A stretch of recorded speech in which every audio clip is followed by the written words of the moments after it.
My dear brothers and sisters, what a privilege it is to welcome you.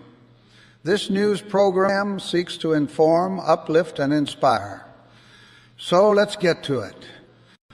So whether you are tuning in from the heart of Utah or joining us from around the world, your favorite news program starts now, where news meets insight and the stories of our faith unfold.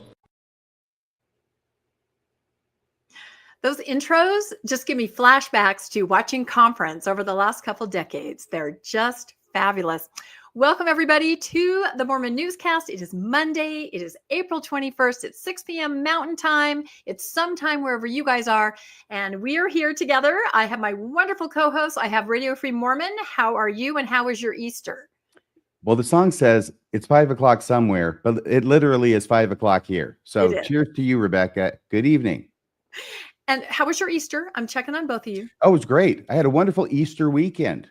That's because we did the Easter egg hunt on Saturday because of conflicts of one or another, but Saturday was the day with the good weather. Perfect. I love it. And Bill, how are you and how was your Easter weekend? My Easter weekend was, I'm doing great. My Easter weekend was exceptional. I was in Vegas spending time with our dear friend, Randall Bell. Oh, I can't think of anything better. Hi, Randy. I'm trying not to look jealous.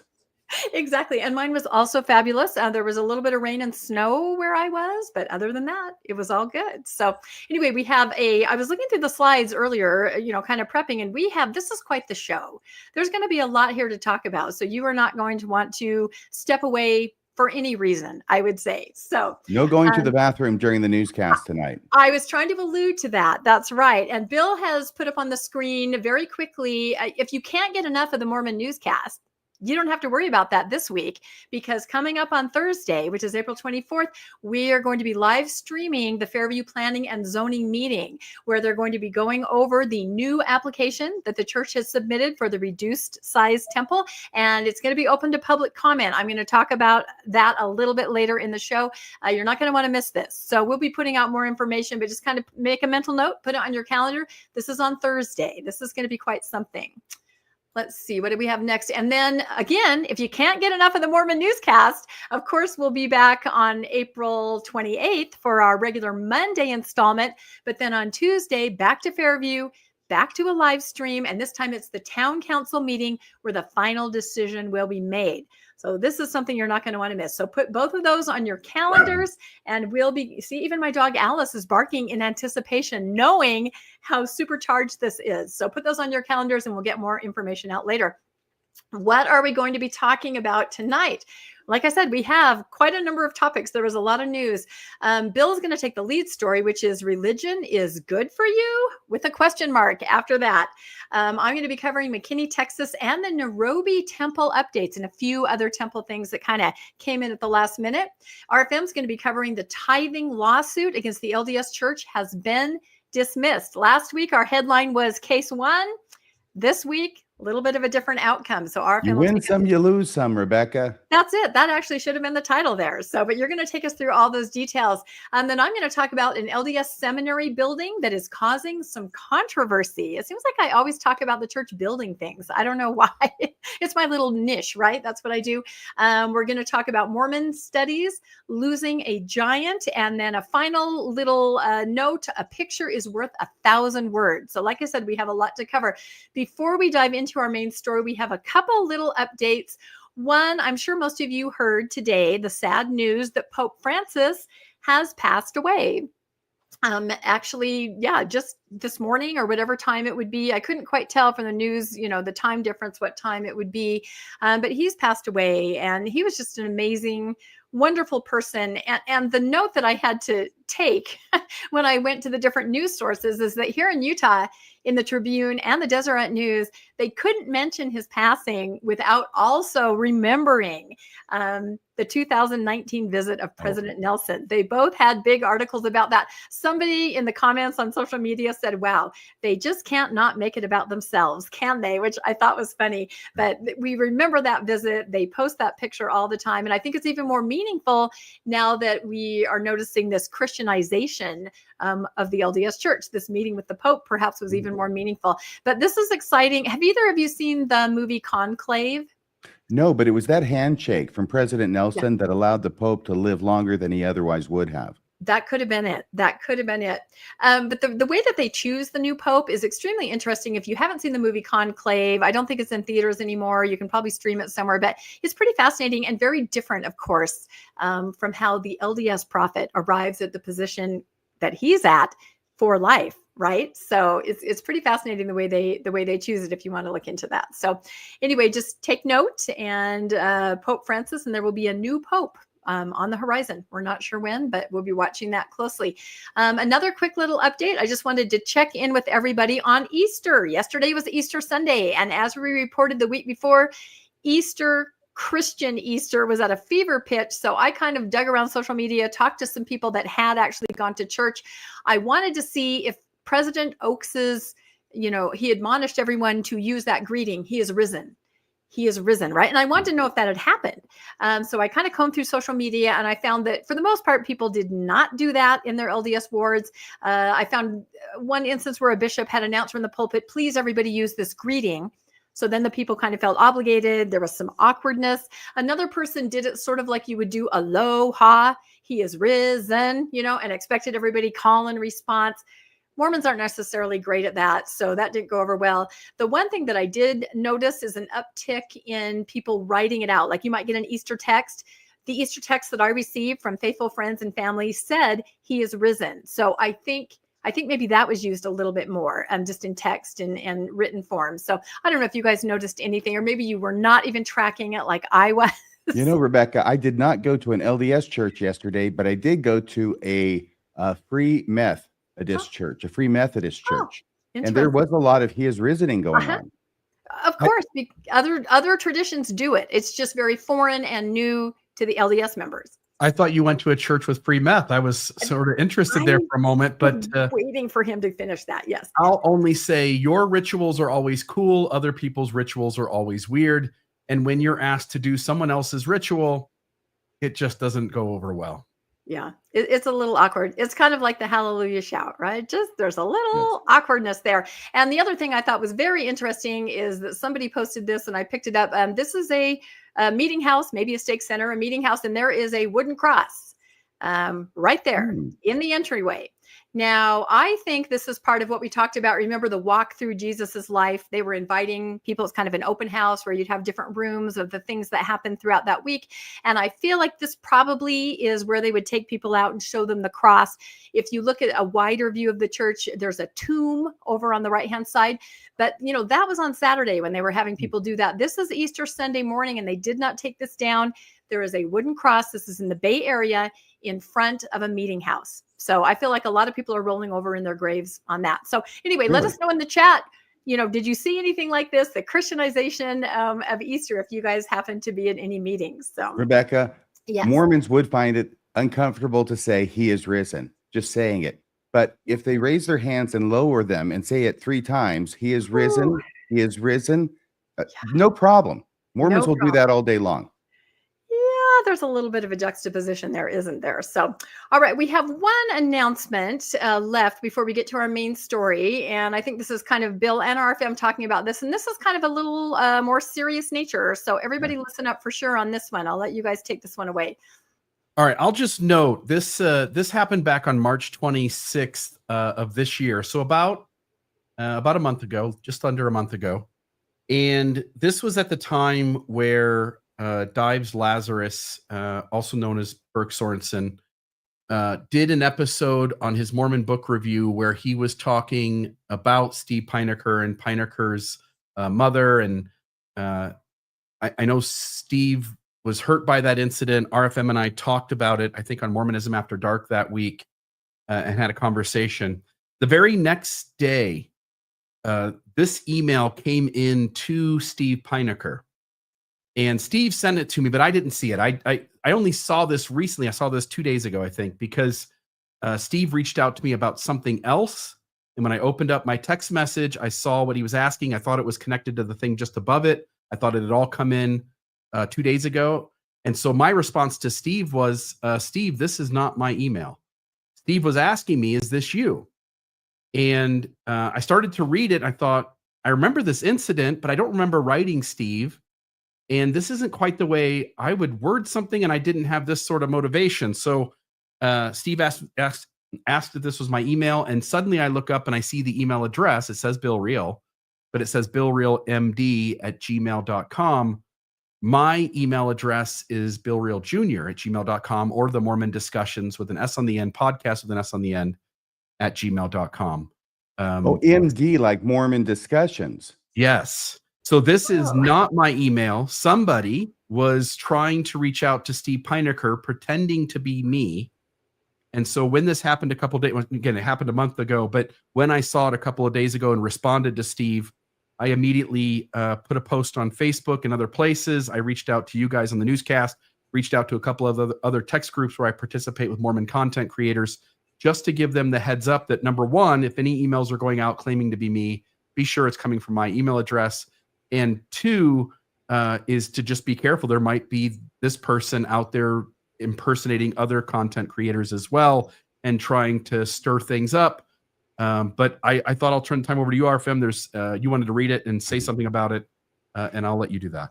Yeah, this is the text of the email, once again, sent to Stephen Pinecker on March 26, 2025 at 8:22 p.m.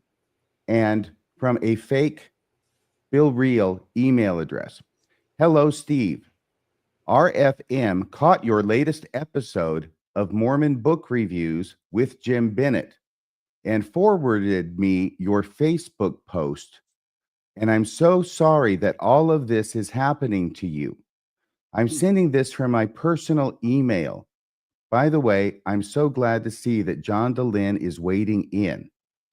I think it's time to rally the ex-Mormon community and call out Dives for his truly vile behavior in a more substantial way. We want to do Mormonism Live episode detailing his harmful actions, not only towards you, but also your mother, hurricane survivors, and many, many others. There's a whole list of people he has wronged, and we might try to get one or two of them on the show as well, but we are still working out the details. So all I want to say about this, first off, Bill, you did not write this. No, that's not my email. I've never had an email address like that. You can look it up. I've certainly never publicized something like that. I wouldn't create a fake email address to send some behind. I would have sent, if I had these feelings, I just would have said it's to Steve Pinecker. I just learned this 2 days ago. The answer is no. You didn't write that. Somebody's impersonating me. The answer is no. And you didn't give anybody permission to impersonate you, did you? No, I did not. Okay, all I want to say out here is if anybody out there has any information as to who it is who wrote this fake email to Steve Pinecker in Bill Reel's name using a manufactured email address, would you contact Bill Reel? Let him know, because I will tell you that the last time I checked, identity theft was still a crime. And if this email crossed state boundaries, then it's a federal offense. Just thought I would mention it. All right. Well, yeah. Thank you for that PSA. And, you have to so carefully, I'll say this, if something doesn't sound like the person that you're used to communicating with, don't make an assumption. Contact that person through the channels that you will actually reach them. If the email doesn't sound quite right, find another way and reach out and say, Bill, did you send this to me? It's so important to always, this is cybersecurity stuff, right? And a lot of us have training through our jobs on this. Always check the email. It can be off 1 or 2 letters, and you can go down a very dark rabbit hole. You can lose information. It can be scary. And so I'm glad you talked about this, and just everybody be careful. Double check with the person. If it doesn't quite sound like them, or they're asking you to do something that doesn't sound like something they would ask, I think it's really important. So good advice, Rebecca. I know I'm going to go back and check every email Bill has ever sent me, because now I'm questioning. I'm going to look for that for sure. All right. Now I think we'll just head on to our main story, which is Bill is going to cover this. Really interesting. All right. I won't spend a ton of time on this. It was a long write-up, but it was all written by Lauren Jackson. She's been spending an entire year. She is, I don't know exactly where she stands in her own beliefs, but she at least was or is a Latter-day Saint. She writes for the New York Times. She's been spending a year on reporting on religious belief. And this article hit a couple of days ago. I was sent this by John DeLynn and had the chance to read it over. And then we were talking about it in the news group in terms of covering it. The title of the article is "Americans Haven't Found a Satisfying Alternative to Religion. Is it any wonder the country is revisiting faith?" Again, in the New York Times. And I'll note that the article starts off with Lauren telling her personal story, how she stepped away from Mormonism, as many people have. She talks about the nuns. And she then reports, and the data all substantiates this. This is what we'll go into tonight.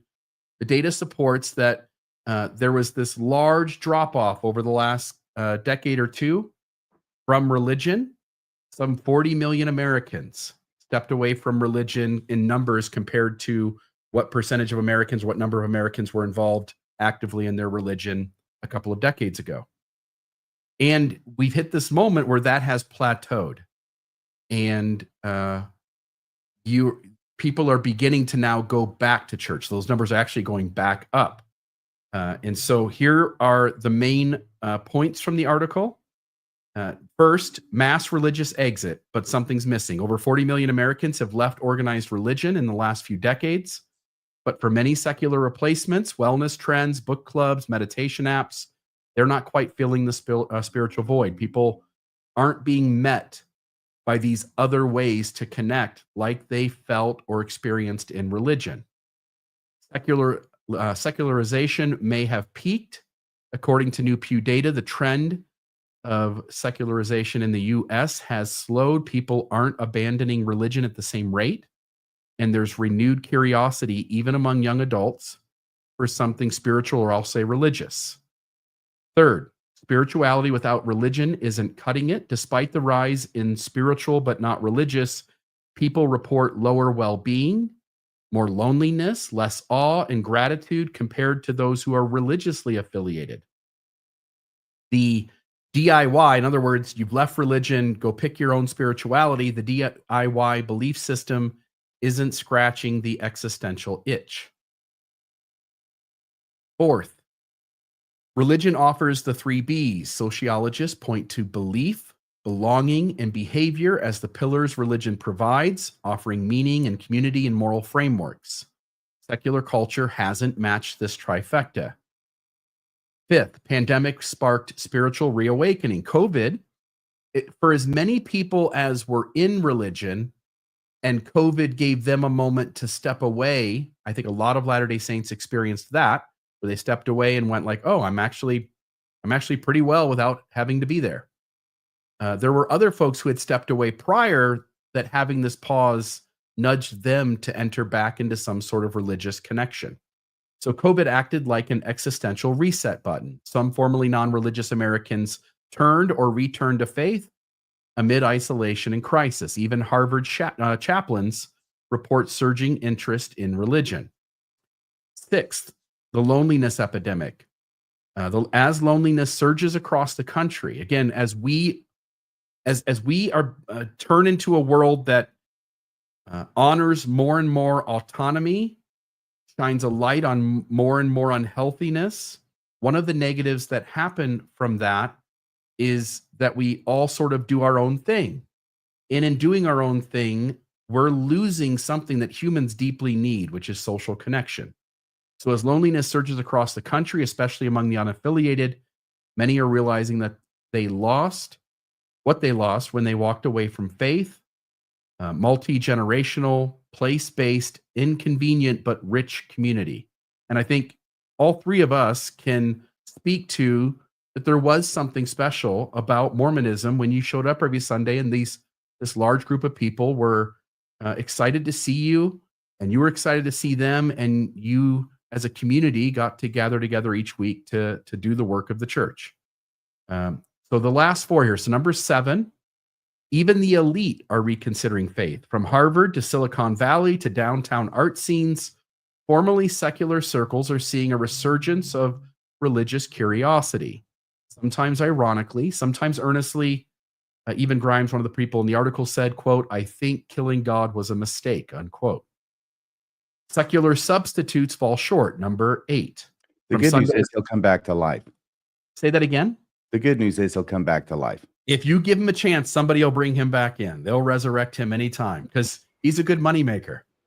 He is risen. He is indeed. There, I said it.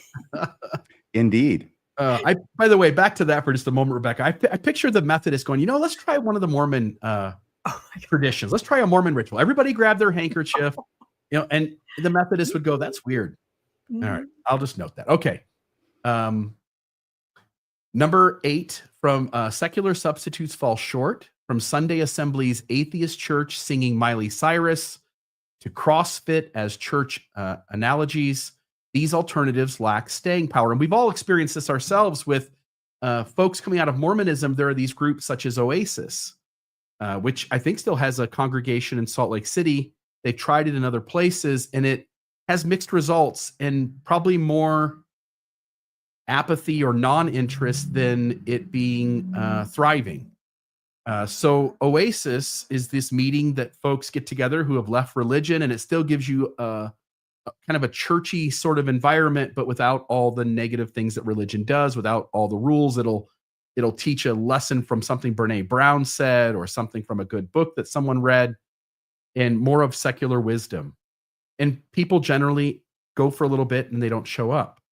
And so from Sunday Assembly's atheist church singing to the CrossFit, people interviewed say none of it gave them what spiritual community once did. Number 9, data backs religion's health boost. Religious Americans are healthier. We've heard this just recently in the newscast. In terms of some of the data says that those people who go to church are happier or have more beneficial feelings about their life because they're attending church. So religious Americans are healthier, live longer, report higher happiness, gratitude, and spiritual peace than non-religious Americans, sometimes by double-digit margins. Church might not save your soul, but it might save your heart, was the gist of the article. And then lastly, it said many want religion's gifts, but not its baggage. Ex-believers, including the Latter-day Saint author of the article, express a deep longing for what religion gave them, ritual, awe, meaning, but can't reconcile that longing with doctrines they now reject. I want what I had then without compromising who I am now. And so I'll stop there for just a second. I have one more thing I want to read, but I want to stop there for a moment and give the two of you a moment to say anything you want to say about those 10 things that are fleshed out in the article.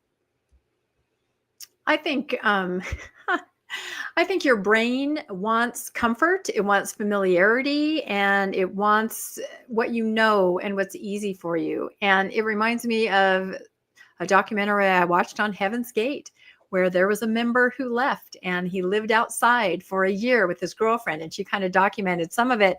And then there was a point where he just said, I miss it. I need it. The community, the structure. I'm going back. And it was actually very tragic. She filmed him on the last night as he was packing up. He was going to return to the cult house. And of course, he was one of the ones that ended up losing his life. So they're just, and that's maybe an extreme example, but it is hard to be apart and away from something that you've known your entire life. And your brain is constantly telling you, go back to what you know, instead of forging this new path. So I would be very curious to see the data 5 years from now. All the people that are returning, all the people that are going back to what they've missed for whatever reason, stress or the world as it is today, looking for something that's familiar. I'd like to see if they remain, because anecdotally, a lot of people do return. They think they can, but then they just can't. So I don't know. I'll be curiously watching the data, I think. Anything from Yes. So the question then, of course, becomes whether this is something that can be done, can be dissected, can be extricated from the mess, the good stuff and not the bad. I'm going to suggest that you can't. I'm going to suggest that if you could, it would have worked. It would have happened by now. And I'm going to suggest that the baggage and the inspiration, the good stuff and the bad stuff are two sides of the same coin. And like love and marriage, they go together like a horse and carriage, right? You can't have one without the other. It's sort of like the old Pippin, the musical Pippin, where he finally grows up and it's at the end and he's starting to realize that even though he had dreamed in his youth of being an eagle right? That now that he's older and he's had some more experience, this is what he says. I won't sing it, okay. I'm not a giant bird that soars to the sea.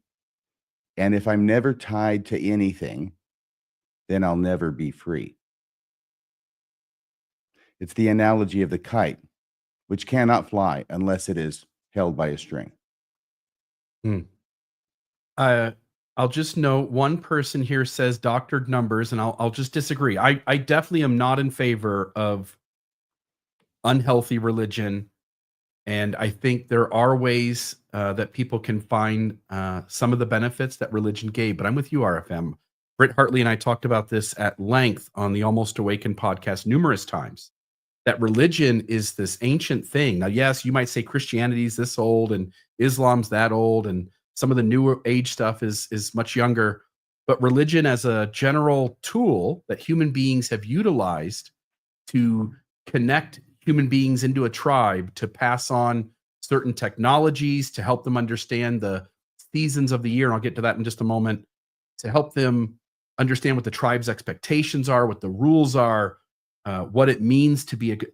Those things are thousands of years old, thousands and thousands, tens of thousands. And they serve a purpose in a community.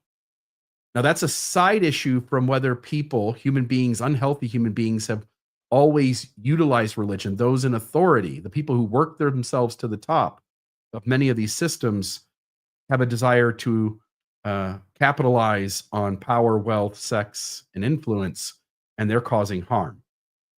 So I want to know, the person here who said doctored numbers, that's just not true. The numbers so far, and again, as you point out, Rebecca, there's more data to come. Some of this is early, but the data that's coming in substantiates that these are true things about what you lose when you step away from religion, and why we may have hit a plateau of the nuns leaving, and why we might be on the front end of a movement for people to start going back. Now, the author leaves open this idea that maybe we've come all the way this way, we've learned this really big lesson, and now we're going to move all the way back the other direction. And I don't think that's true.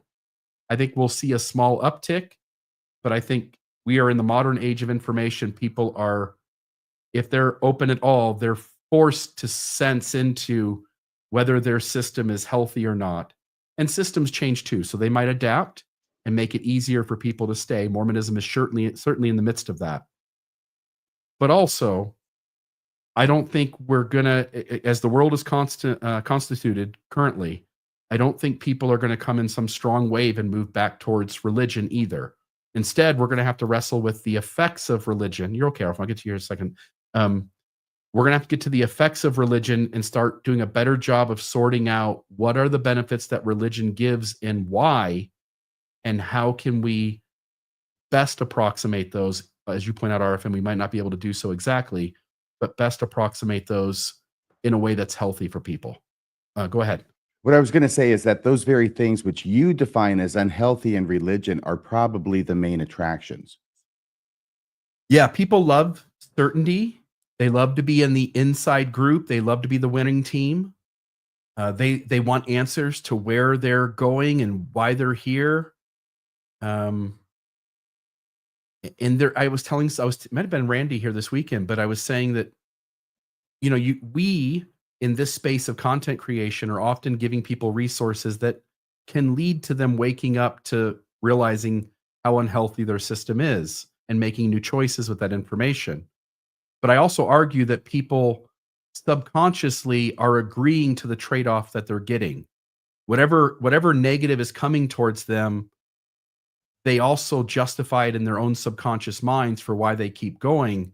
Hence, there's an agreement in place. And when any person attending church decides not to keep that agreement anymore, that the harm is too great and they no longer want to be there, they'll make different choices.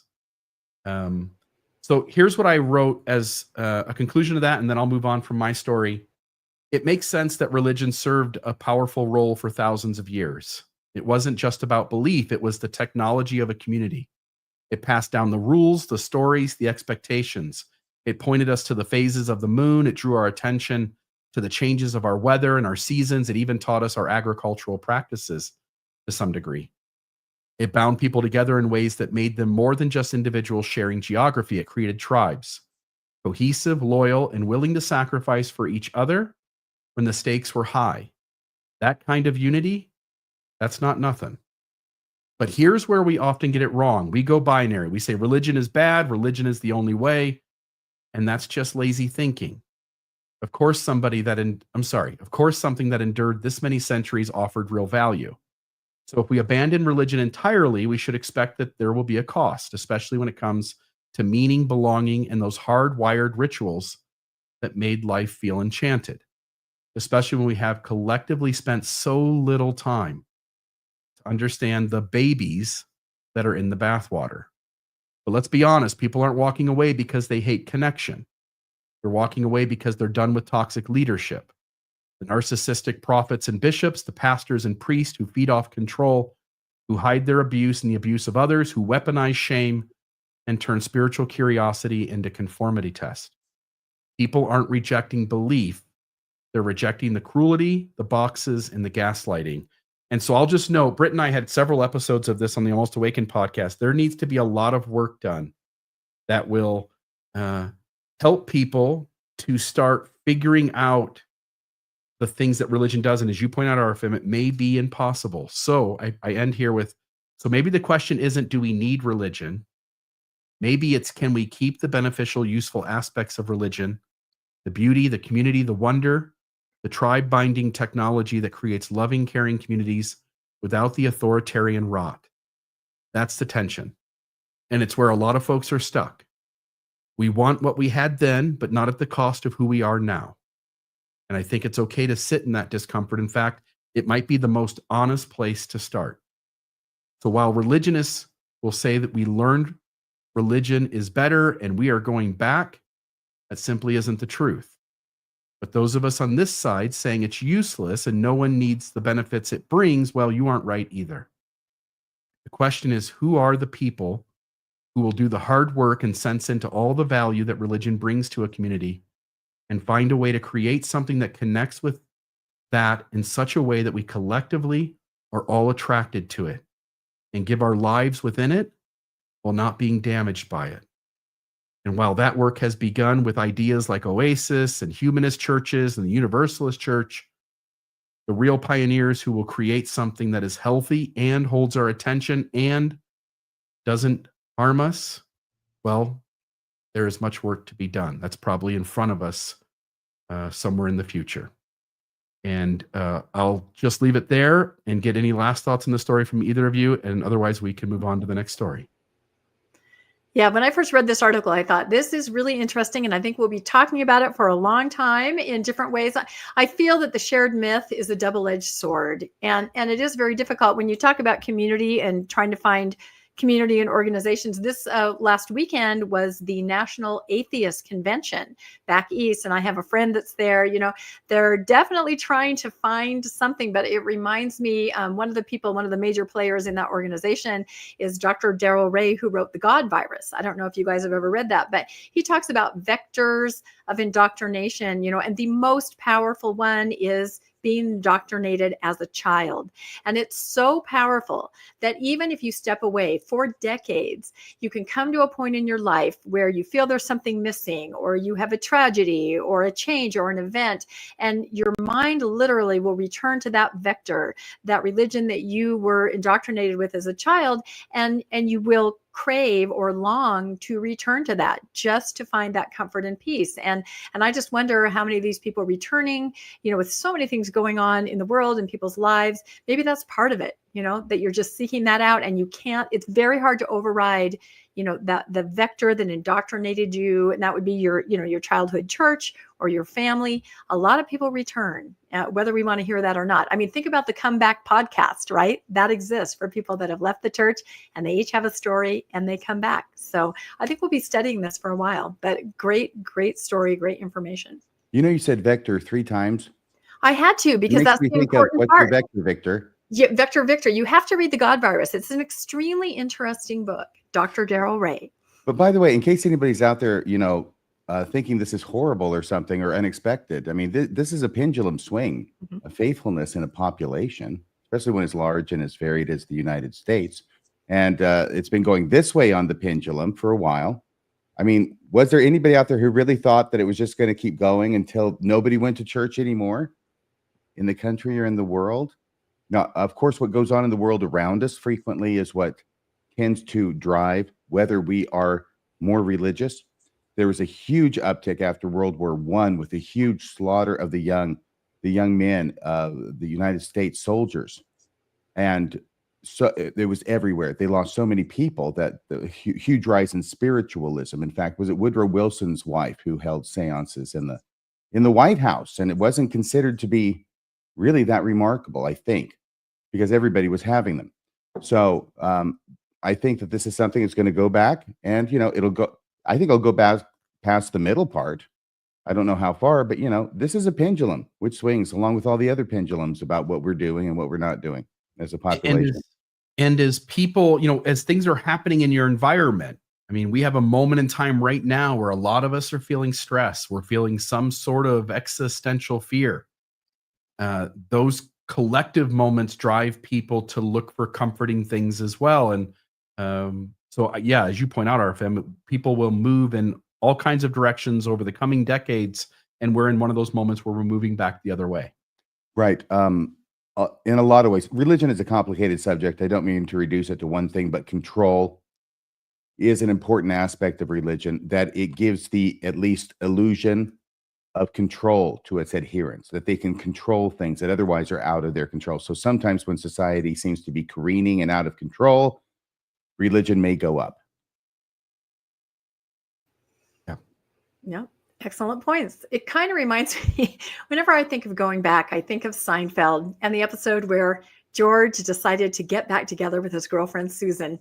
And there's a moment where he's walking up the steps to her apartment and he's just looking around. He thought he could do it. And then he's just like, nope, he just can't. So that's kind of how I picture it. Of course, I love Seinfeld. So, all right. Thank you, Bill. That was an excellent treatment of that article. And I think next we have, of course, some temple news, right? If we can bring the slide up. Who's covering that? Yeah, who would be covering that? It's funny you should bring that up because over the weekend I won some kind of award from Porch Time. I was not really too familiar with that show, but I was watching it. I was really happy. You sent me the clip, but the award got is the Autist of the Week award. I didn't know there was such an award. Well, yeah, and I don't really know what it is, but the gist of it was, here's an award for this lady that just can't shut up about temples and building things. So there you go. Thank you. I'd like to accept. I made a clip of it and sent it to you because I thought you'd want to know. Yeah, it kind of reminded me, again, I'm just being all pop culture of The Office, where, they say to poor Andy, shut up about the sun, right?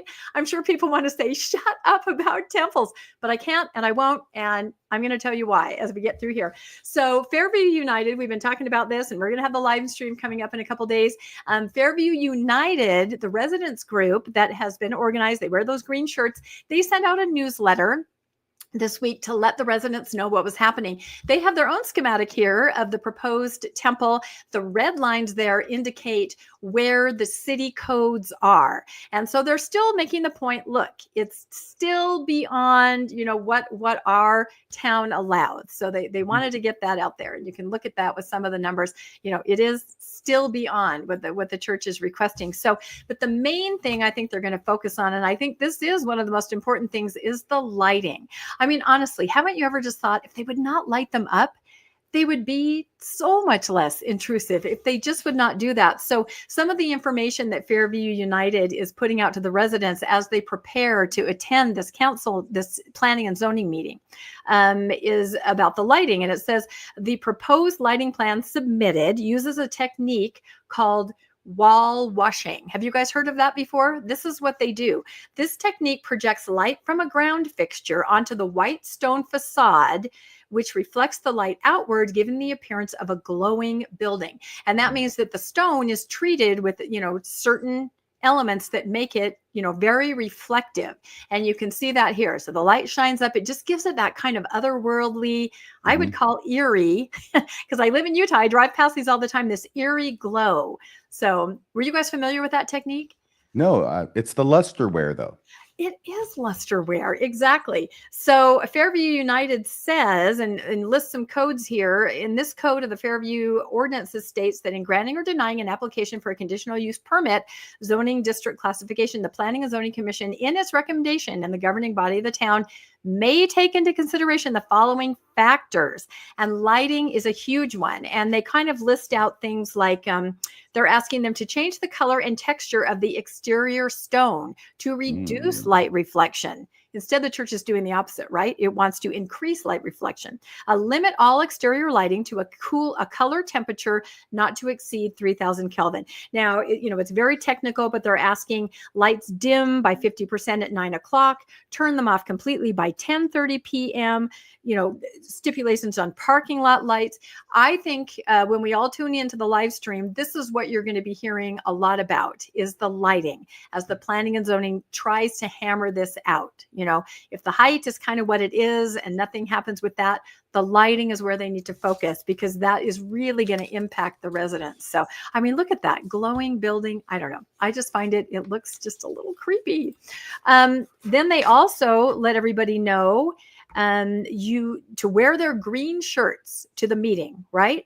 And of course, the LDS church has been told via emails from the stake president, we talked about this last newscast, to wear their blue shirts, right? So it's going to be blue and green there. It gives the dates of the meetings. And again, we'll put out more about that. But Thursday, the 24th, a few days from now, is the first one. That's planning and zoning, right? The application has to go to planning and zoning first to hammer out all those details. They will make a recommendation to the town council. Now, if they say we don't recommend this in its present state, needs some more revisions, that means the town council would need a super majority to pass it. So all of these meetings are going to be down to the wire. It's going to be really interesting to watch. So, Rebecca, yes, with 7 people on the city council, is a super majority 5? 6, I think. Is it 6? Yeah, I think so. I'm not completely clear. Maybe somebody is watching from Fairview. They tend to do it and can let me know. But I'll find that out for sure, and we'll talk about that in the pre-show on Thursday night. But here's the note I thought was interesting. So this was in the newsletter, again, sent out to Fairview residents. It says, important note, the LDS Church emailed thousands of their members asking them to attend both meetings and wear blue shirts. Like last summer, we expect hundreds of LDS members to flood our local meetings. Intentional or not, these actions prevent Fairview residents themselves from accessing seats in the Fairview Town Council. Again, this is a much smaller venue than they rented out last year for the crowd. And they had a really hard time getting seats for the Fairview residents themselves, even in that larger venue. They had trouble accessing seats in the Fairview Town Council chambers and effectively disenfranchised Fairview citizens from their local government processes. Anyone hoping to speak at the meeting should plan to arrive at the town hall early in the day to prevent disenfranchisement. So it reminds me kind of of the Whistling Whittlers, right?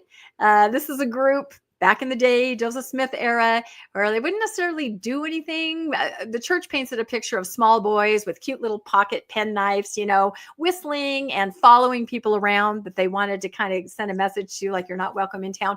Well, they were grown men, with big knives. It wasn't as innocuous as they point out. But the point is just the presence, this overwhelming presence of all these members from all over in the Temple District at that meeting. It's going to be something. And we're really hoping that the people from Fairview, and that means LDS members and people from Fairview United, or just anyone that's interesting who actually resides in the town, will be allowed to comment, because those are the people we need to hear from. It's going to be built in their town. So one last slide here. What we'll find out from the planning and zoning, there are 3 possible things that can happen at that meeting.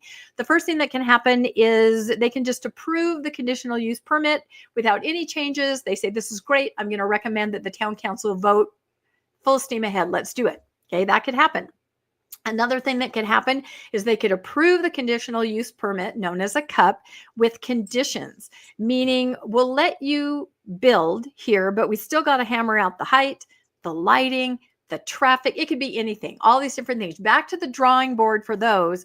Come back with something else and we'll keep talking. So approved, but with conditions. Now, the third thing that could happen is a complete rejection of the conditional use permit and of the church's application. And in that case, the town council would need, as I mentioned, a super majority. So this is what we're looking at. This is why we're going to live stream it. It's going to be extremely interesting to hear the comments from the members and from Fairview United. And I think it's going to be pretty fascinating. Any quick comments on that before I go to another temple? No, I don't. Nope. I'll just say that regardless of where this ends up, I'm glad to see that this is heading to some sort of finality. Yep. And that the town of Fairview can get a resolution one way or another and can move on. And because this has occupied so much of their energy. Yes, it has. However, what would I possibly podcast about once this is done? Well, I'll show you in the next slide. No. I predict that after a great deal of controversy at the hearings, that this will sail through on the votes. Yeah, and you've actually been right and predicted every single thing that has happened all along, because I think you have more of a legal mind than the rest of us that might be a little more emotional about it, right? That's with the 30-foot, right? The 30-foot high lighting maximum that you had mentioned. Yeah, I mean, they're going to have to hammer out the lighting. We don't know about what the lighting is. I don't think they're going to be allowed to light the thing up from. Yeah. I don't know. Well, we saw in Vegas that they had passed ordinances where they can't. We talked about that last time. So, all over the place, they're trying to say, look, let's just make this fit into the community. So something else was on my radar, which this just makes me smile. I said, ladies and gentlemen, Flagstaff, Arizona has entered the chat. Now, we talked about the temple in Flagstaff being announced just conference like a few weeks ago. And all of a sudden, here it appears on the Flagstaff community Reddit thread, right? And it says, oppose new Mormon temple. Of course, that caught my eye. This person says, I recently heard about the new proposed temple and I'm not pleased. I grew up in Gilbert, so I'm all too familiar with the gaudy monstrosities they have in the valley. I ended up making a flyer to try and get the word out to more locals. Now we're talking, this was just announced, right? Mm-hmm. We are years away from any kind of, application or anything. This person already knows that they need to get the word out. Please share this if you can. I'll be printing some of them and handing them out at the protest this weekend to get some more eyes. The QR code is a link tree with information, how to attend a city council meeting, how to write to our city council members. Additionally, thanks to the original poster on here, I found a great podcast from Rebecca Biblioteca from Mormonish, which I also linked. And yay. It's really interesting. And then there is this comprehensive flyer where we probably don't need to go through it. You guys can pause on it, but it just mentions all the things. Let's work out the lighting. Let's talk about the height. Let's make sure that we contact our city council members. Let's pay attention to our zoning. Let's do some due diligence years in advance to see what's happening. Because, there is one part I'll read. I'm going to read on here. It says, Flagstaff is the world's first international dark sky city. I mean, this is what they're mostly concerned about, are the dark skies. LDS temples typically feature bright uplighting and illuminated spires. We know that. These features conflict with the city codes, light pollution. The bright temple would impede both the Lowell and the naval observatories. They have very important observatory. I talked about how Pluto was discovered there. But I think the bottom line here is that when Mormonish started podcasting about the Cody Temple, and then the Heber Temple got involved, and then all of a sudden we're contacted by Fairview, and we're contacted by Las Vegas. Our goal was never to, like this person says, oppose the new Mormon temple. That's really not our goal. The goal was just to let towns have autonomy in how they enforce their ordinances, to be able to work with an entity coming in like a temple and come out with an outcome that's great for everybody. So the LDS members have their temple, the town is happy that it's there, and there's goodwill all around. And this is why we continue to talk about it on the newscast. This is why Nemo got on board. And to see that a temple is announced, and within a week or so, somebody has probably done some Google searches and has come across all of our content to sort of let them know, okay, these are the things I need to be aware of. This is what I need to look out. This is how I can kind of mobilize to help do what's best for my community. That just kind of warms my, people have accused me of having a cold, dead heart, right? As I podcast about these things, but I just think it's great. And everybody's a part of that. So I thought that was good. Who has accused you of having a cold, dead heart? You have the haters. People say all kinds of things. Don't they say things to you? Everybody loves me. How about you, Bill? You're probably right. It's a funny thing because these temples are built to be gaudy. They are built to be big. They're built to be bright. and they're built to attract attention. Yep. And it's just like, it's so obvious, right? They're their own billboard in the entire valley, a huge valley. They want this to be the thing that everyone's eye is drawn to know that that is the Mormon temple that you're looking at, mister. Yeah. And here are the codes, which of course are saying, okay, not so gaudy, not so big, not so bright. And that's what the fight is about, really, because the Mormons want their temples to be garish. Yep, that's it. And again, we know that those ordinances can take place inside a building that is not lit up and that is much shorter, and everyone can be happy because it's all about the ordinances. We've been told that by many of our leaders. I had to laugh on social media. Somebody said, temples are like somebody that doesn't have any real taste. And then they think, oh, this is fancy. This is going to look fancy. We're going to build this. And that's exactly what you're describing, sort of a gaudy, kind of a garish kind of a thing. So if I were in charge of the church, which I'm not, here we go. I would have this be totally in conformity with the dark skies and include an observatory as part of the temple. Can you imagine if the celestial room roof parted and you saw that incredible? I mean, that's God right there. And I'm thinking of, I'm just spitballing this. It has to be something that you can access without going through the temple, but you make it so good. They got so much money. Make it better than these other observatories so that people will want to come to the temple, outside the temple, and go into that observatory to look up into the heavens. No, I mean, there's a reason a lot of people, post-Mormons, nuance Mormons, they all seem to kind of discover nature, and they seem to discover the sky and how small and inconsequential it makes you feel. They kind of find their deity or their higher power that way. So it is interesting that temple lighting kind of takes care of that. There are no stars when you're living right next to a temple. So, all right, this came on my radar literally just a few hours ago. I thought this was very interesting. Another temple, Latter-day Saints file $7.5 million permit for Jacksonville temple, marking major development step. So that's interesting. And it made me think WWJD. I think that stands for what would Jesus develop? I'm not this kidding. Isn't a real picture. Well, no, that's Jesus in a hard hat. There are guys who look like Jesus who do construction work. Yeah. What would Jesus develop? Because it seems like anymore, temples do not exist without a development around them. And we saw that very clearly with the temple that was proposed in Urda, Utah, where when the town said, sure, build the temple, we love it, but we cannot support the infrastructure of your development. Temple, yes, we'll pass that right through, but we can't have your housing development. And of course, we know what the church did. They said, nope, we got to go somewhere where we have high-end luxury houses with our temple.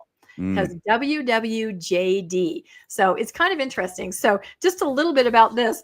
The Church of Jesus Christ of Latter-day Saints is preparing to break ground on its first temple in Jacksonville, filing a $7.5 million permit with the city April 18th for the site clearing work. Gives the address there. The permit marks the first major step toward development of the 6.6-acre property, with the site plan showing the project will unfold in two phases. The first phase, of course, includes construction of a 29,000 square foot temple. Right? That's how it should be. This is temple building on a 0.58-acre site and the associated infrastructure, while the second phase calls for the construction of what?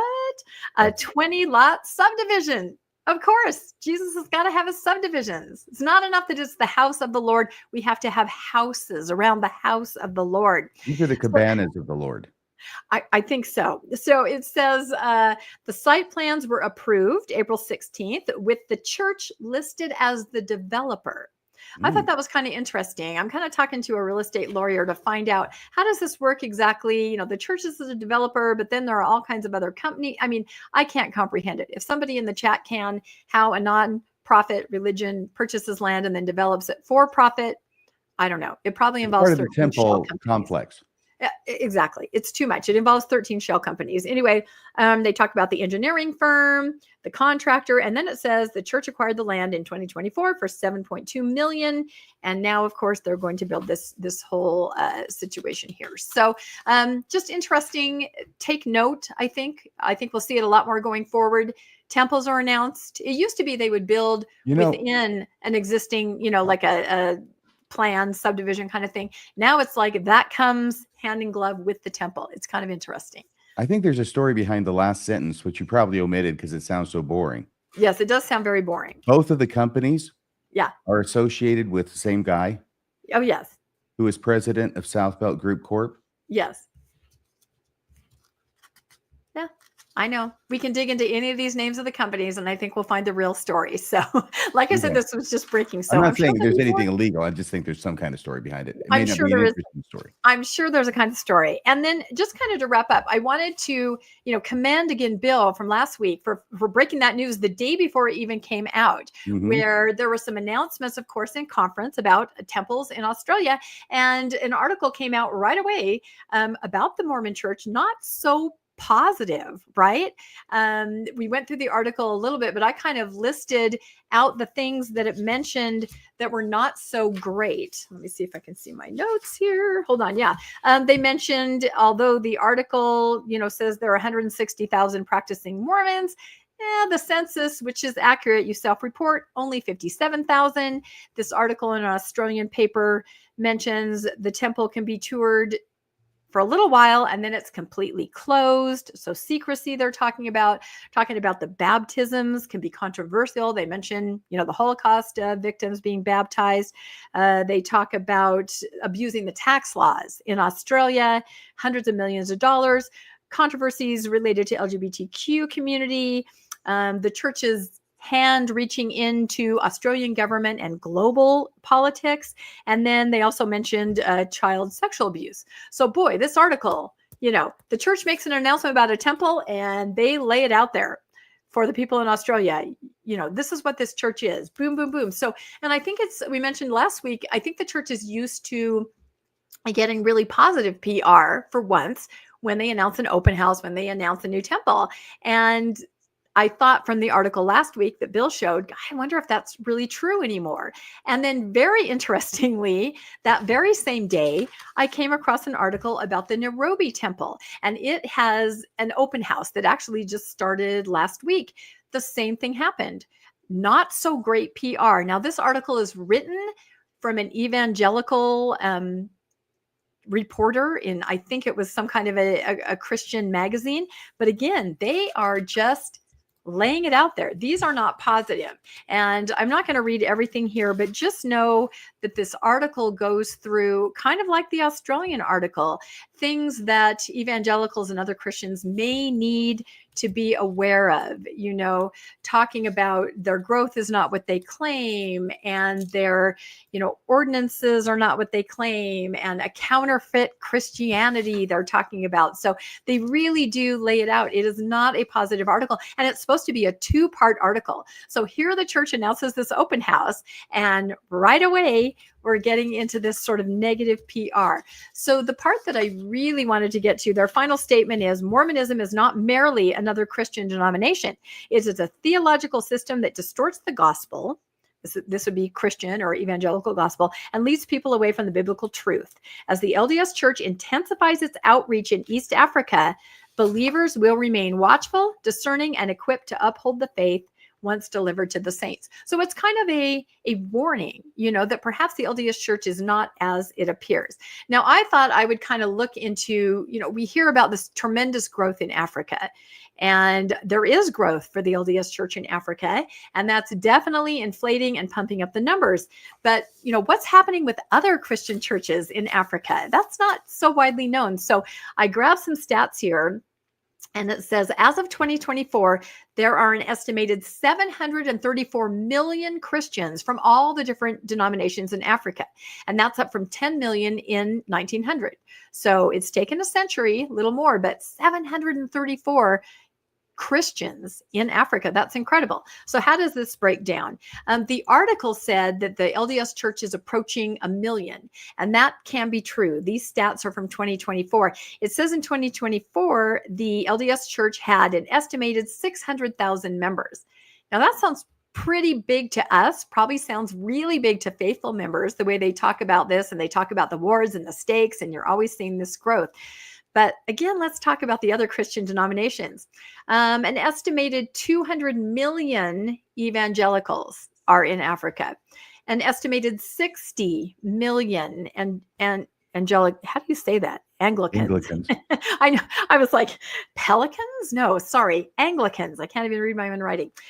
23 million Lutherans in Africa, 29 million Baptists in Africa, and Methodists, 25 million, Presbyterians, 20 million, 12 million Adventists. Now that's interesting because that's a church that started at the same time as the LDS Church, Vernover District, the Seventh-day Adventists, and 19 million belong to United Churches. So when we read that first number, let's be generous and say 1 million or approaching 1 million. That's kind of an interesting disparity there. What do you guys think? Have you ever thought about that? Christianity in Africa? What do you guys think? No, I hadn't. What about you, Bill? That's a lot of religion in a place that none of those religions initiated. And especially with like the LDS Church being a leadership of old white guys, and then preaching to a population that is full of people of color and various groups and ethnicities. It's such a strange thing to see. Again, I know the numbers for Mormonism are so much lower than these other faiths, but it's so strange to see a people on the other side of the planet taking American Christianity in the way they do. It's just, again, it's interesting to watch as it unfolds.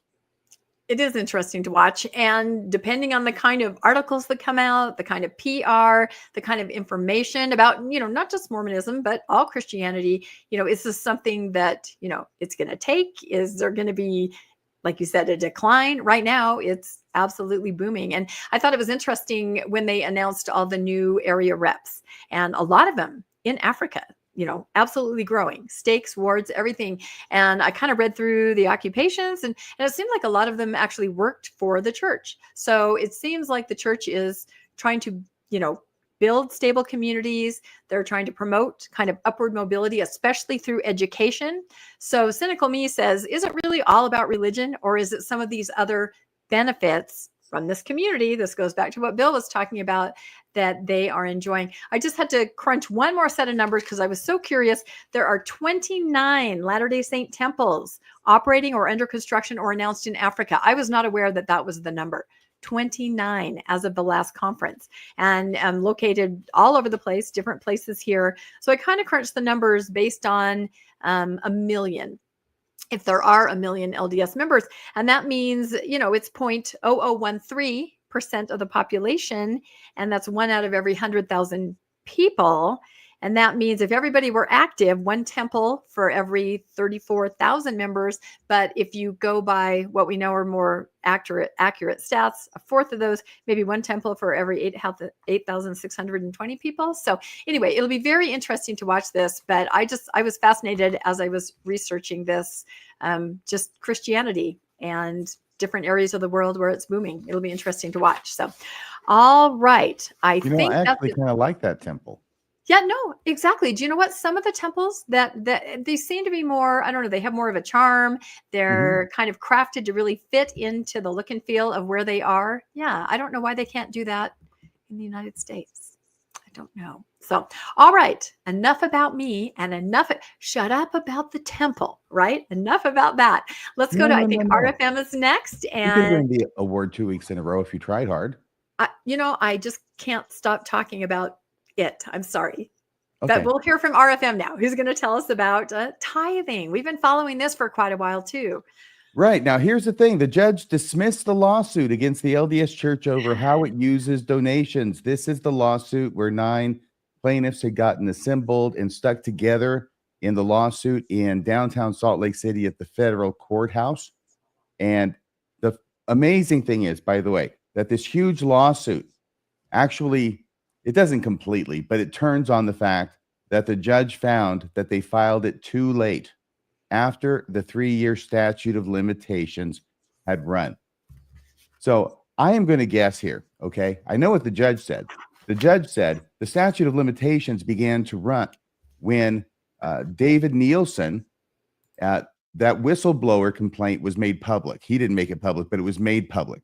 And that was, I believe, at the end of 2019, December. So it talks about it in the articles. So as of that time, if you're going to bring a fraud lawsuit, you are on notice that there's something wrong and a basis to bring a lawsuit. Okay. So 3 years begins from December of 2019, expires December of 2022. All of these were filed after that date. Therefore, they were gone. Now, I will tell you that the other side was probably arguing, no, it doesn't start in December of 2019. It starts when the SEC order was published, right? In other words, it's not just a whistleblower, somebody saying this, right? There's somebody claiming it. It's not necessarily, it's not proven. Okay. So what the judge said, Judge Shelby said, is that's what started it. And the other side, I'm sure, was saying, I didn't find it specifically mentioned. That's why I keep saying that. Was saying, no, it's when the SEC order came out in February of 2023. And I can see that argument easier than I can see the other one.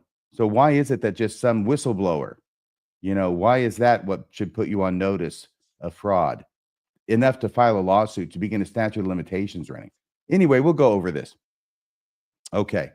Let me see. This one I can't move, Bill. Oh, there's just this little clip. That's from a news report, I think.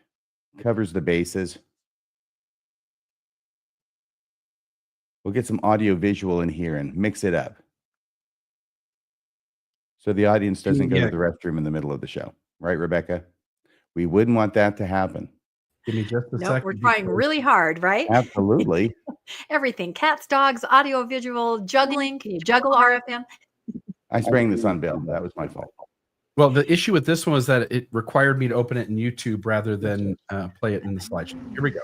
Today, a federal judge in Salt Lake City tossed out a class action lawsuit against the Church of Jesus Christ of Latter-day Saints and its investment company, alleging fraud over the religious practice of tithing. Our content partners at the Salt Lake Tribune report plaintiffs sued to recover their tithing, which they believe was misspent. The judge dismissed the lawsuit, saying it was poorly argued and filed too late. Judge Robert Shelby says the plaintiffs should have taken legal notice when an IRS whistleblower called attention to church finances in 2019. At that time, a 3-year statute of limitations was set. The lawsuit dismissed today was filed 10 months after the deadline. All right. Thank you for playing that. You're shaking your head up there vigorously, Rebecca. It looked like it was about the statute of limitations, starting with the whistleblower. I can't hear you, and I really want to. Sorry. What do you want to hear? Oh, her. Sorry. No, I was muted. I'm shaking my head because Thank you. a few of us follow, this whistleblower, and we hear about it behind the scenes, or there might be an article here or there. It certainly would not make anybody at that point. I myself did not go, wow, I wonder if I can get my tithing back. I just don't think you would think that until you had some governmental entities kind of back it up and go, you know what, there is something really wrong here. I think then you might start to think, okay, there might be legs to this. Maybe I can get involved in some kind of a suit. So I just think it's not right to base it on that. Doesn't something have to happen legally that you would have a moment in time where you draw a line and go, okay, the whistleblower's data has been proven to be problematic for the church? That's it. Well, I don't know. I'm not sure that he went that far. But this article by Matthew Brown of the Associated Press appeared last Thursday when this ruling was handed down by Judge Robert Shelby. A federal judge on Thursday dismissed a lawsuit alleging that the Church of Jesus Christ of Latter-day Saints, ARM, misused hundreds of thousands of dollars in donations by investing it instead of using it for charitable purposes, the ARM being the EPA. U.S. District Judge Robert Shelby said a 3-year statute of limitations on fraud claims in Utah passed before the lawsuit was filed in October 2023. The judge also said the plaintiffs failed to adequately show how any fraud had occurred. So he not only said they missed the deadline, but also that they hadn't properly pleaded their case. In other words, they didn't have proof for every element of the offense. So that's going to be his fallback position. This will obviously be appealed. And we'll see what the circuit court has to say, the appellate court, the circuit court, has to say about when the statute of limitations runs? I think that's a really open question. Do we know anything about the religious background? Is Shelby a Utah judge? I know it said federal, but is it out of Utah? Well, he lives in Utah, I'm sure, because that's where he works. Yeah, that would always raise some questions for me anyway. The legal action from a group of donors to the church brought renewed scrutiny over how the faith known widely as the Mormon Church handles its vast financial holdings. By the way, this is the good news out of all of this, okay? You do win some, you do lose some, but also the one thing that happens every time there's a newspaper article about this, regardless of whether the church wins, is it brings renewed scrutiny over how the faith, known widely as the Mormon Church, handles its vast financial holdings, and that they are vast indeed. Those holdings are bolstered by so-called tithing from church members who contribute 10% of their income. For some reason, oh, hang on, I can do it. I can advance it down below. That's what I'll do. Thank you. The lawsuit was directed at business and investment entities under the church, which doesn't publicly disclose details about its finances. Wow. The church does not publicly disclose details about its finances. I want to emphasize that. That's why, okay? It's a big question because they refuse to let people know what they have and how they're spending it, except for those things that they want to do press releases on, which put them in a good light, of course. Attorneys for the plaintiffs wanted an independent entity to oversee donated funds. They also sought class action certification that could have brought millions of church members into the case. Church spokesperson Sam Penrod said tithing donations are an expression of faith that allow it to fulfill its mission. These donations are carefully used and wisely managed under the direction of senior church leader. It's probably supposed to be plural, leaders. Penrod said in an emailed statement, the legal claims brought against the church were rightfully dismissed by the court. That's what the church spokesperson says. Well, you know something? Lawyers find it easier to agree with judges when they rule for them. Plaintiff's attorney, Christopher Seeger, said the dismissal would make it harder for church members to understand how donations are used. Yeah, like impossible to understand. For decades, members of the Church of Jesus Christ of Latter-day Saints have contributed 10% of their hard-earned income as tithes, and they have the right to know how these donations are being used, Seeger said. No, I don't think they have the right to know. At least not yet. A similar lawsuit was filed in federal court in California in 2021 by James Huntsman, brother of former Utah Governor John Huntsman Jr., who was seeking the return of $5 million he donated before he left the church. The Ninth U.S. Circuit Court of Appeals in January upheld a lower court ruling that sided with the church. At issue in the lawsuits was whether the church's investment in stocks, bonds, real estate, and agriculture reflect the wishes of its donors. The U.S. Securities and Exchange Commission fined the church and subsidiary Ensign Peak Advisors $5 million in February 2023 for using shell companies to obscure the size of the investment portfolio under church control. The church agreed to pay $1 million, and Ensign Peak will pay $4 million. And there we have Roger Clark, who was the head of Ensign Peak during the relevant period of time, which was about 20 years, I think he was the manager. This is his quote: "Let it not be forgot, church leaders were concerned that public knowledge of the fund's wealth," Roger Clark said, "might discourage tithing. Paying tithing is more of a sense of commitment than it is the church needing the money. So they never wanted to be in a position where people felt like they shouldn't make a contribution, i.e. shouldn't pay tithing." This was the mens rea. This is why they were engaged in this huge cover-up in order to keep the U.S. government and the membership in the dark about how much money the church had in the U.S. stock market.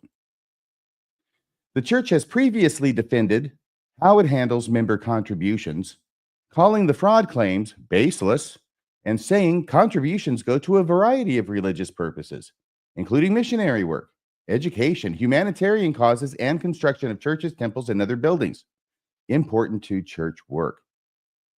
And that's all done, as we know, out of what is brought in each year, out of the new money. And what's left over from that goes into the pile, into the dragon's hoard, which is the EPA. The church's corporate arm, the Corporation of the Church of Jesus Christ of Latter-day Saints, and I think that is actually the church. I'm not sure if the reporter understands this, or maybe I'm the one who misunderstands it, but it's like they're trying to make a distinction between the church and the corporation of the president of the church. However, it solicits donations for humanitarian relief with promises that all donations are used to help those in need. So if you make the contribution for the humanitarian aid fund, then they say it will be used in a certain way to help people, as opposed to tithing, right? But the Utah lawsuit argued that the church hid information that some, if not all, donations are permanently invested in accounts never used for charitable work. That includes tithes, regular donations amounting to 10% of a person's income that are expected from church members. The money instead has gone to Ensign Peak Advisors, a nonprofit created in 1997 that has grown to over $100 billion in value, the lawsuit alleged. Yes, it's about double that at this point. It's around $200 billion. But we know that only because of the work of the people at the Widow's Mite Report. You want to find out the best research on the church's finances, which they try and keep secret and hidden from the members and everyone else. Go to the Widow's Mite Report and check out what they have there. That's how we know it's definitely over $100 billion.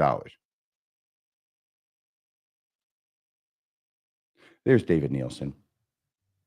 Like the lawsuit filed by Huntsman, the case leaned on allegations by whistleblower David Nielsen, a former Ensign Peak investment manager who submitted a 90-page memorandum to the U.S. Senate Finance Committee demanding oversight into the church's finances. Details on his allegations were publicized by the Associated Press and other media organizations in late 2019. You know where this is going now, don't you? In early 2020, according to Thursday's ruling. Shelby, that's the judge, said the plaintiffs in the Utah case should have been aware of the fraud allegations by early 2020, yet did not file their case for more than 3 years, too late for the statute of limitations. It strains credulity that reasonably diligent individuals who had donated substantial sums of money to the church and were otherwise interested in church affairs would not have learned of matters described in the whistleblower report at or near the time of its release, Shelby wrote.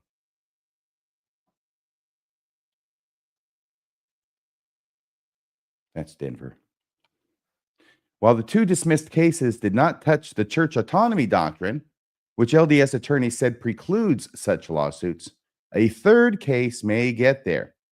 2023, in other words, these cases have been being dismissed on other grounds other than actually getting to whether this invades the church autonomy doctrine or whether it's outside of it and therefore justiciable by a court in the United States.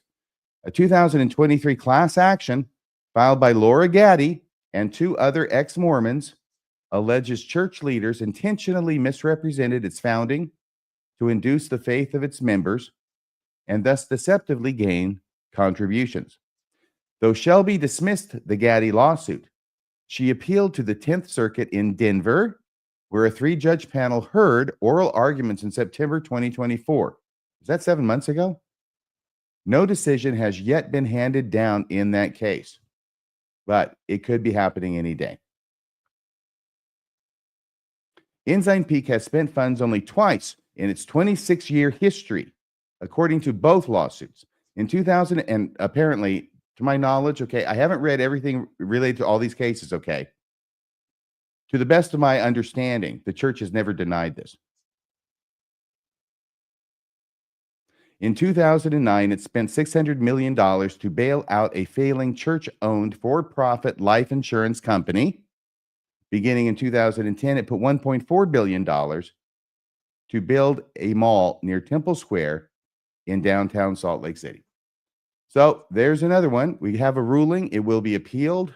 regardless of what this ruling had been, I'm sure it would have been appealed. But this puts the onus now on the plaintiffs to file that notice of appeal within 30 days and pursue it. Back to you, Rebecca. I was just going to say, I know all of us have podcasted about all of these tithing lawsuits. You know, it seems like it's been going on forever, but I think about what my co-host on Mormonish Landon always says. He's like, you know, if a person donated under these circumstances to an organization that was, you know, a corporation, they would have all kinds of legal protections as far as they lied to me about where my money went. You know, they didn't tell me the truth. They misled me. There's all kinds of protections in place for corporate fraud. But it's almost like whoever the powers that be feel that if you're dumb enough to be part of a religion and give your money in this way, there's absolutely no protection for you whatsoever. It's almost like they're saying, you know, it's on you. If you couldn't see it, we can't help you. Well, it's almost like they're saying the First Amendment means it. Okay, there is that. Any thoughts, Bill?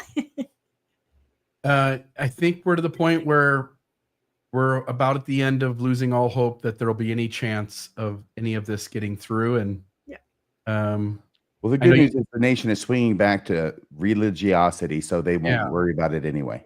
I think one thing that Mormonism is learning, the LDS Church is learning specifically, is that it really can do pretty much anything, and at worst, it'll get a slap on the wrist. So, I guess that's the freedom of religion that we have in this country.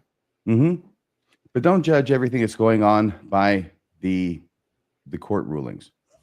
They're at DEFCON 4 at least at the church headquarters, and have been for a number of years, over the fact that people are abandoning the church, trying to come up with ways to cover it, trying to find up ways to address it, but they end up just slapping, you know, Band-Aids on what is hemorrhaging, and it's not working. And they're at wit's end because they only have this playbook that's been around since the 1940s, and it's never been updated. They do change things as if they do care some about hanging on to members. I'll also note that all of us would agree that if it was us individually, I'm not talking about being a system that's unhealthy and justifying that, but more money and less people is never a bad thing. Just FYI. It's always funny to me how it seems like the active LDS feel that somehow that tithing money, they have ownership over it still, that hoard, right? Someday it's going to come back to them. I really believe deep down, a lot of them believe that somehow. Those people have probably never been out of a job and went to the church for help and found out that there really isn't that much help. But it is interesting to see. And I will say what you say about the pendulum, religiosity swinging, like my co-host says, if I can quote him again, it's not religious freedom, it's religious privilege. And we see that everywhere in temple building, in tithing lawsuits, all of it. And that kind of leads into my next story. Again, I'm not going to talk about temples, but I am going to talk about something being built. Now, this is a story I've been following for a while. It's been going on for about a month. I'd like to thank all the people that email me little updates on this. I was kind of waiting for something to kind of come to a little more of a conclusion before I podcasted about it here.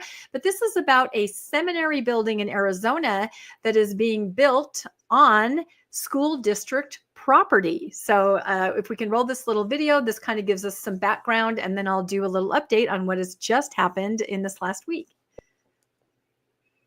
Thank you for joining us. I'm Pat Paris. Heidi has the evening off. We recently shared a story about the Vail School Board allowing the Church of Jesus Christ of Latter-day Saints to build a seminary building on the Cienega High School campus. Dozens of community members continue to express their concerns over the plan. They say they're worried about the separation of church and state with the seminary being built on campus. Others advocating for the benefits to students who are part of the LDS Church. And I have to wake up at 5 a.m. every morning to go to seminary, and it's super tiring. Now, in the Vail School District saying it's the student's choice to participate. And we're not forcing anyone to participate. It's just being made available to students with those beliefs. Now, continuing coverage now on the plans approved by the Vail School Board last week. Some say it violates the Constitution, while others are excited for what this might do for the community. KGO9's Raina Preciado breaks down both sides for us. The separation of church and state is the focus of this cease and desist letter written to Vail Unified School District after it was unanimously approved by the school board to build an LDS seminary on one of the campuses. A flood of concerns on social media, starting the conversation about these plans set to be complete by January 2026 at Cienega High School. Now a statewide organization is taking action with this letter to VUSD, saying it violates the state and federal constitutions by allowing religion to be taught on campus. You may not have a public school favoring a particular religion. Diane Post says she's had 5 different people reach out to her with concerns. VUSD superintendent says it won't affect anyone who won't use the space. We serve 15,000 students. We have 23 different schools. We have 2 million square feet of space in our school district. And we're talking about adding a classroom and some storage space. Students and parents KGUN 9 spoke to in support of these plans say it would remove a 30-minute one-way commute to the nearest seminary, where students take religious classes in place of an elective. The school district says it's following the law, defending the decision they say will not come at any cost to taxpayers. It is simply intended to serve those children who are in our schools already and their families, and do so in a way that doesn't impact anybody else, that there's appropriate separation. Reporting in Vail, Raina Preciado, KGUN 9. So this was a couple weeks ago. I love the way you have they a comment, RFM? Exactly, yeah, I love the way they said that they got the people on both sides. Some of them are saying it's unconstitutional, and the other people saying it's a really cool thing to do. Exactly. I hear a little bit of an echo, Bill. Do you hear that? Is it just me? It's you. No, I think it's. I had to turn the sound off once we shared that screen, so it should be gone now. Sorry about that. I love to hear the sound of my own voice. There it is. So, yeah, and how they say, this will benefit, well, some of the students and some of the parents. So, anyway, a very interesting scenario. People are kind of weighing in different ways, and the point here is that this was passed by the school board, a 5-member school board, and a lot of people didn't really know that this was happening. So, there's been a follow-up article, if I can just read this on the slides. Again, this is just a little kind of a microcosm of how this all works. So it says Arizona School District could walk back the plan to build Mormon seminary at the high school, because I don't think they've realized that there would be so much pushback when they just said, let's do this. This will be great. This is perfect. And again, this is a seminary building for the Church of Jesus Christ of Latter-day Saints built on school land. And we'll talk about a little bit later how it works in Utah and most places. It is never built on the school land. There are little workarounds. It's by the school, but it's not on school land, and that's the difference here. Right. So the key points are that the Vail School District could reconsider a decision, like I said, already made, to lease the land on a high school campus to the Church of Jesus Christ of Latter-day Saints for a seminary building.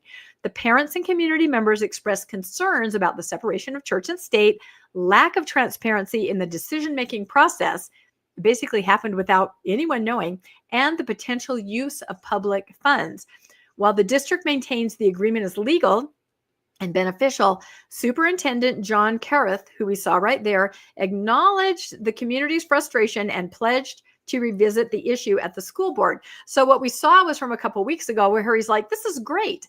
I think then he got a couple phone calls, and now he's like, yeah, we might want to look at this a little closer. So the article, they might want to invite a constitutional lawyer to visit with the city council when they're talking about it. Yes, exactly. And that group filed that suit, or that, intention to say that this is not separation of church and state. It says the building would be owned and operated by the district as a community room space, but the district entered into a 10-year lease agreement with the church, and there would be an option to extend for another 9.5 years. Now, I was thinking that's interesting. So the church can use it for 10 years, perhaps 19 years. And I think that probably takes you up to the second coming. So they're covered right there. I think that's probably what they're thinking. And the church is probably footing the bill for the materials and labor, right? Exactly. Yep. They're going to build it. And this is where it all gets a little complex, because on the surface you'd go, well, why not? That's nice. The church or the school is going to get this building that they'll be able to use in the coming decades. But I think all of that is ultimately irrelevant. It actually, I think it is. Yeah. And none of that has anything to do with whether it's constitutional. Exactly. I think the more interesting question would be if they had sold that plot of ground to the church Yeah, even well, though and it's carved out right next to the yep, school, and then the yep. church built on it. And we'll get into that because that's kind of how they do it in Utah, some of the ways. So outside of the lease agreement giving the church use between 6 a.m. and 6 p.m. on weekdays, the facility could be used for other school programs or community needs. So they would have some access to it. According to district documents, the church would also pay the district a monthly fee for rental, utility, and maintenance costs. So again, what's wrong with this, right? On the surface. So then it says, let's see, community concerns. Sorry, I'm reading through my notes here. Hold on a second. I've got so many pages this time. Yes, Okay. and my answer for you while you're looking for it, Rebecca, when you say what's wrong with that is other than the Constitution and the First Amendment, nothing. There you go. Nothing. Okay. Yep. Did I just read that? Okay. So it says, so this article talks about how a rural Arizona school board could revisit a decision to build the seminary for the church on a high school campus after the frustration and anger from parents boiled over at a listening session. So basically what happened is they passed it, and then, you're slapped with that organization that sent them kind of a cease and desist. You've got parents calling, and then they're like, okay, we'll have a listening session. Let's hear what the people have to say. But again, it's already been passed.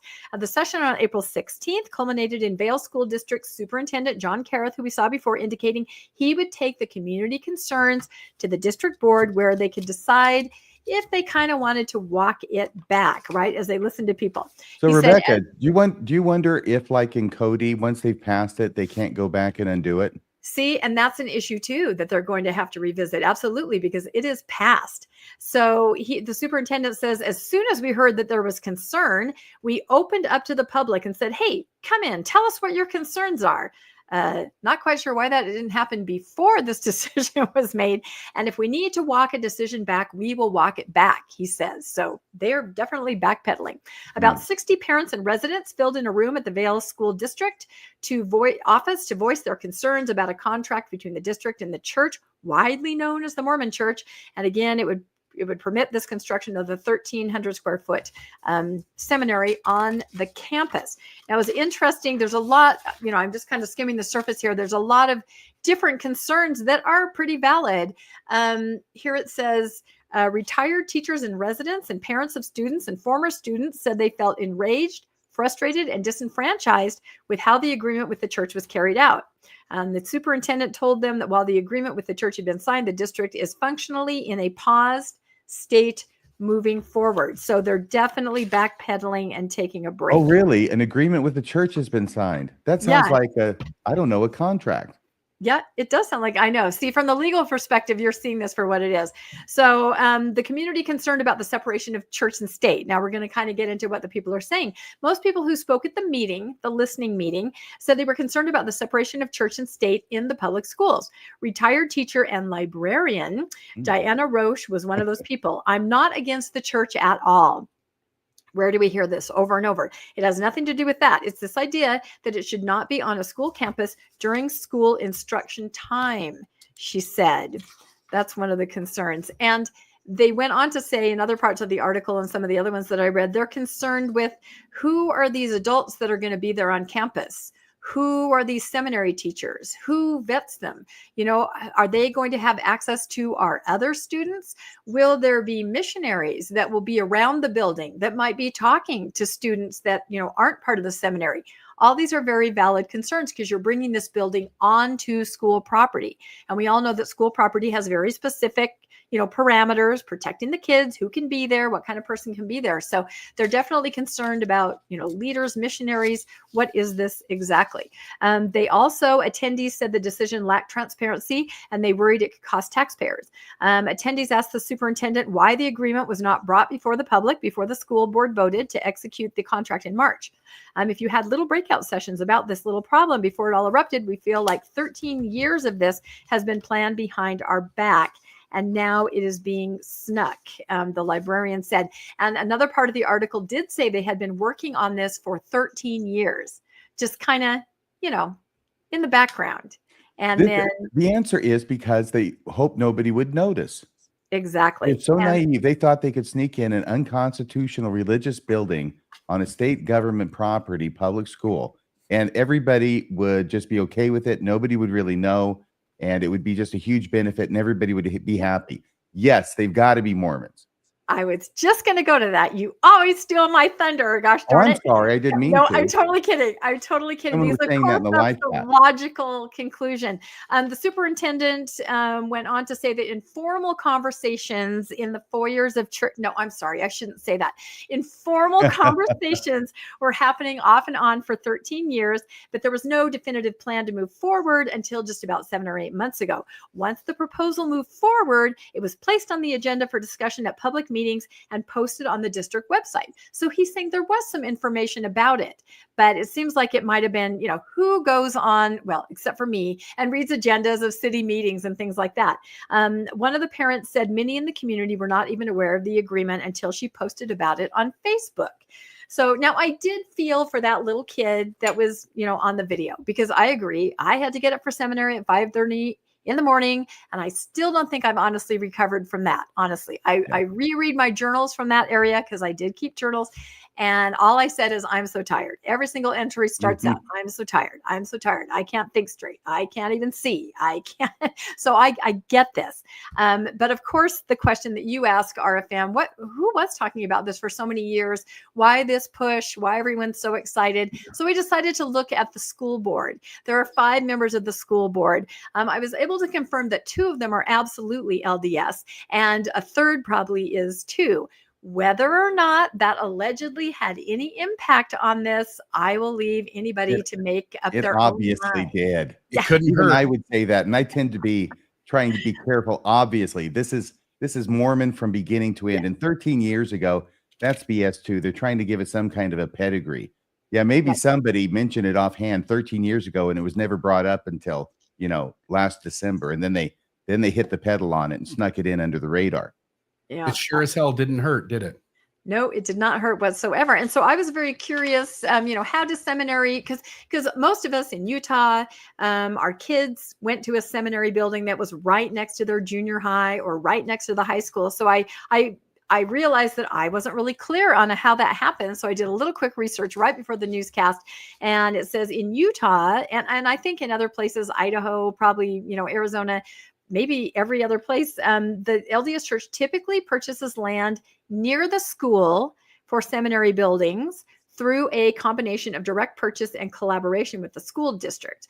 And of course, my co-host Landon, who's very cynical, brought up, I'm pretty sure they're probably tipped off when a school's going in, hey, we got a nice parcel for you over here, or, we'll make sure that there's a piece of it, because there is always a seminary building next to the school. So what direct purchase means is the church can purchase land directly from private individuals or businesses, right next to the school, just like any other real estate transaction. A collaboration with the school board could mean that in some cases, the school board will acquire land and then sell a specific parcel to the church. And I think that's probably how it happens. New junior high going in Highland, Utah.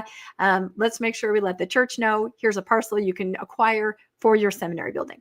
This allows the church to establish a seminary building near the school without necessarily being directly on school property. And that is the difference here. This building is going directly on school property. So here is a survey or a petition that people can sign. I think people are just kind of starting to be made aware of this. And again, it's that church and state argument. So we will continue to follow this. Any thoughts on this, Bill or RFM? Again, these little things, it's small, but it's kind of a microcosm for a bigger method of operation, I find. I think ultimately they can talk all day long about the benefits to the school and the benefits to the Mormon youth who are going sleep deprived. But the bottom line is, I think what it comes down to is who owns the property. Yep. 2 things. One is, doesn't it work this way in Utah? Aren't there seminary buildings on public school grounds all over the place? No, that's what I just read. They are on a private parcel next to the school. In every instance, private parcel next to the school. Yeah. Yes, because otherwise, Bill, it would be against the Constitution. Exactly. That's why this is unique. That's why this is unique. And that's why I had to look it up, because I thought, in fact, that picture that I have right here is of the seminary building that my kids went to. And it was right there, right next to the junior high. And I was like, how does this happen? And it looks like when buildings are being built, a parcel is offered to the church, or perhaps there's a private individual. Maybe it is the church, a shell company. But they always seem to be able to do it, but it's not built on the school property. That's what's different here. I'm just noting that Utah schools work hand in hand Yes. with the church in order to have seminary buildings at every school property. Again, not on the property, but okay, within 100 feet. And then I just wanted to note too, it's always been a pet peeve of mine for decades. I'll just voice it here so I can get it out for the first time ever. I'm deeply bothered by the church's use of the word seminary. Seminary, by definition, is college instruction for people to be priests or rabbis. And Mormonism uses it as a way to say that our members get trained and learn and informed. And really, it's just brainwashing, programming, and indoctrination for the young people of the church. It in no way, shape, or form is seminary as defined by the way the world uses that word. Well, even in the Mormon church, you have to graduate. You don't have to, but you should graduate from seminary in order to become an elder. You should.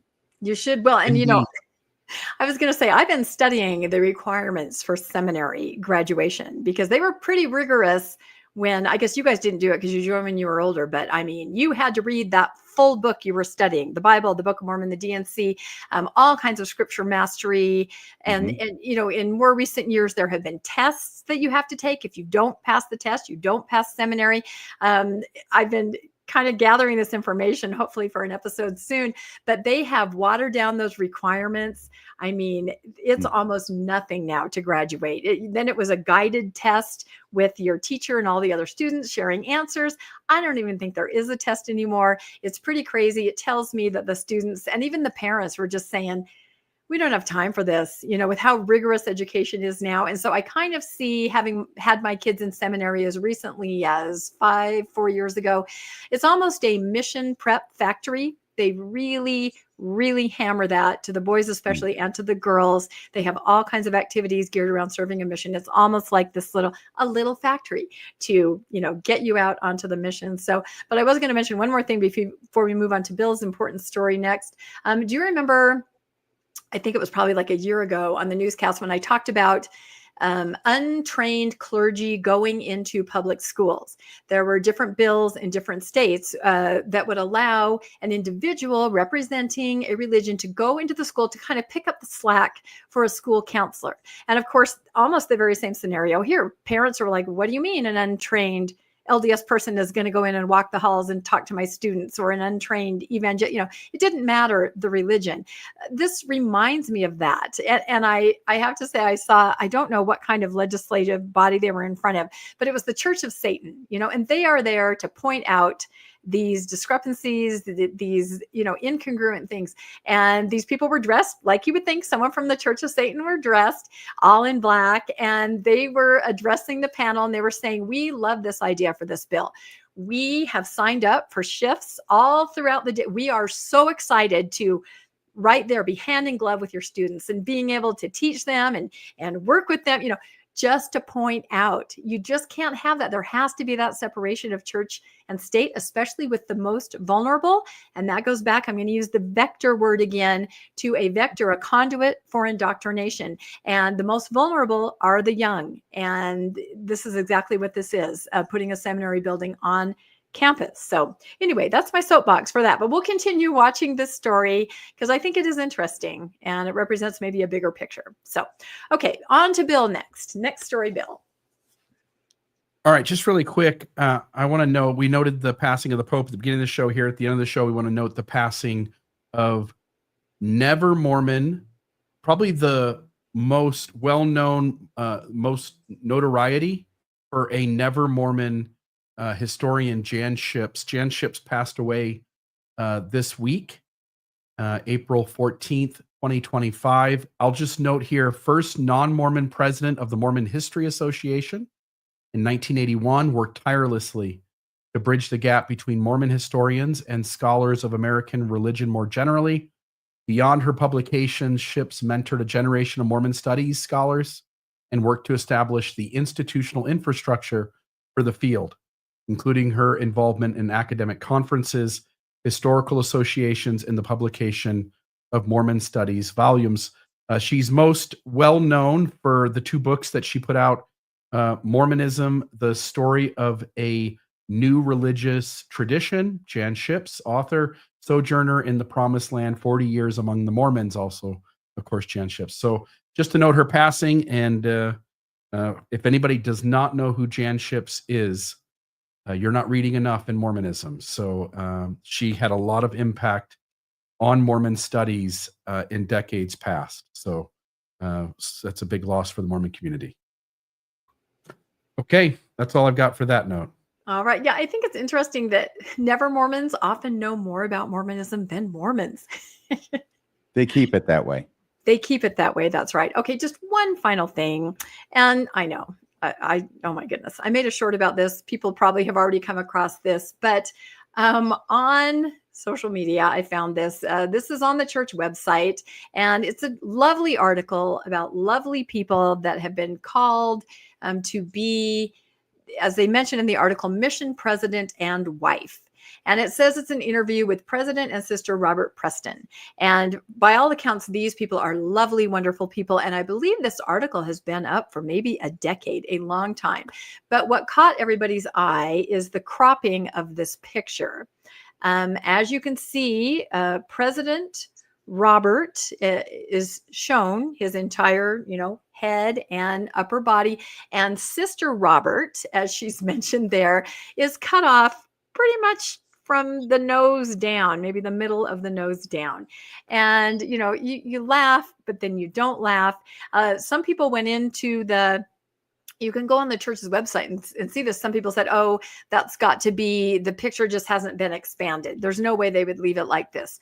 No, it's cropped like this. Other people thought I did it. I don't know why anyone would think I would do that, because it's not funny if someone does it. The point is, this has been on the church's website for, I think, quite a while, like almost a decade. And I just kind of said, a picture is worth 1,000 words. And then I got really snarky and I put up a picture from The Handmaid's Tale. Yes. But again, it's just, whoever put this here, it's all about the mission president. It's not about Sister Robert, as she's called there in the headline. Her face doesn't even get to be seen. And we all know, we all just know how important women are in the church, but it's just another reminder that, yeah, go ahead, cut my face off. It's just not as important. And I do have to laugh. I hope this. But I have to say this before you do have to laugh, okay? Yeah. Because we got President Robert Preston. I wonder what happened to Robert Preston. Looks like he's got trouble with a capital T, and that rhymes with P, and that stands for pool. That's right. That's exactly it. Now, what made you laugh? That is a reference to The Music Man, of course, with Robert Preston. Yeah. But again, I have to say, I don't know if everyone knows that. Not everybody knows show tunes like we do. Not everybody's geeked out of their mind like we are. Bill's shaking his head. I don't know what you're talking about. But again, these are lovely people. I hear they were incredible mission president and wife, and it was amazing. I just had to point out just, half a face. Come on. And then I snuck this one in. So I made a short about it and I sent it to RFM. And he sent me back a picture. And I was like, why are you sending me back a picture of my own short? But here it is. He literally cut my face off at the nose. It's kind of meta. It was kind of meta. It was pretty funny, though. But it took me a minute to get it. I'm like, why is he sending me back my own short? And then I could not stop laughing. Yeah, it was pretty crazy. So I think we'll end on that. And anybody can go to the church website, look up this article. Maybe they'll change it. I wish they would, and show her entire beautiful face. Wouldn't you feel bad if she had like some kind of just horrible mouthpiece, like for braces? I don't know what you call that. And she actually wanted him to cut it. Yeah, the gear. She's got that on. And she didn't want people to know that. So she asked them to edit this. Wouldn't you feel bad if that's what caused this? Do you know what? I would feel horrible, and I would do a retraction on the air for sure. But notice the space above his head. There's plenty of space. They could have lowered the space above his head. Or just go back a little bit. Maybe she was in a fight with an alligator and she's missing her lower jaw or something. The whole mandible could be gone. Yep. I could have read this all wrong. She's a woman with no mandible. Nope, I could have gotten the entire thing wrong, and I apologize if that's the case, but I'm sure they're lovely people. All right. I think that ends the news. Let's very quickly talk about what we have. There's a philtrum. It's like 9 inches long. Yeah. Amazing.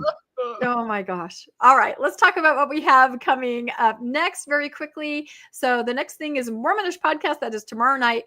We have an episode we've been trying to get out. I've been teasing everybody about this for like months. It is called The Convenient Revelations of Joseph Smith.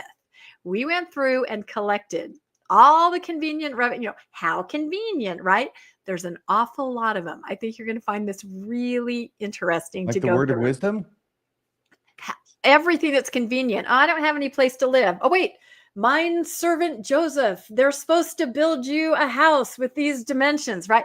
There are we had slide after slide after slide, and these were just things we were gathering. I'm sure that there's more that we've missed, but when you see the copiousness of these revelations, you just can't help but recognize the big picture. And then we also kind of delve into, is this still going on today? These convenient revelations. So kind of interesting. All right. And then what do you guys have coming up Wednesday on Mormonism Live?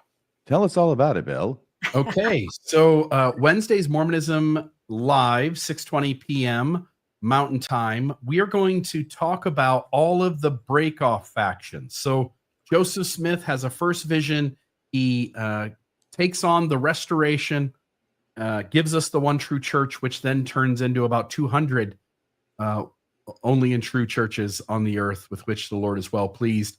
We'll go into some of the lesser known ones, some of the ones that you're very aware of, connect the dots on how these all came to be, and I think do so in an entertaining fashion. So that's that. I do want to note one other thing, because often you, RFM, and I, me for Almost Awakened and you for Radio Free Mormon, are doing things that we don't really know maybe what exactly we're going to do until we get later in the week. So the things that are behind us don't get mentioned.